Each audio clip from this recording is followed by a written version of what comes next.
Lions club of Naroda, સુમંગલમ સેવા trust તેમજ city plus hospital દ્વારા નિઃશુલ્ક મેડિકલ કેમ્પનું આયોજન સાયન્સ સિટી સોલા ખાતે કરવામાં આવ્યું હતું. આ કેમ્પમાં એક્સરે સ્કેનિંગ, હાડકાની તપાસ, ઘૂંટણનો દુખાવો, થાપાનો દુખાવો, ખભાનો દુખાવો, થાઇરોઇડ, ડાયાબિટીસ, બીપી તેમજ પેટના રોગોની તપાસ કરવામાં આવી હતી, જેમાં ડૉક્ટર દ્વારા 90 લોકોને સેવાઓ પૂરી પાડવામાં આવી હતી.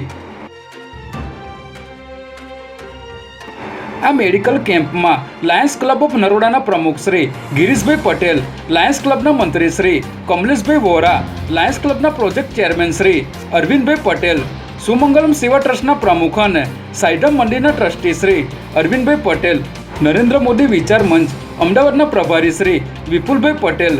મીડિયા ડેવલપમેન્ટ ઓફ ઇન્ડિયાના general secretary Shri Vinodbhai Patel, senior citizen ગ્રુપના ઉપપ્રમુખ શ્રી રસિકભાઈ પટેલ, શ્રી રમેશભાઈ પટેલ તેમજ સિનિયર સિટીઝન ગ્રુપના મહાનુભાવોએ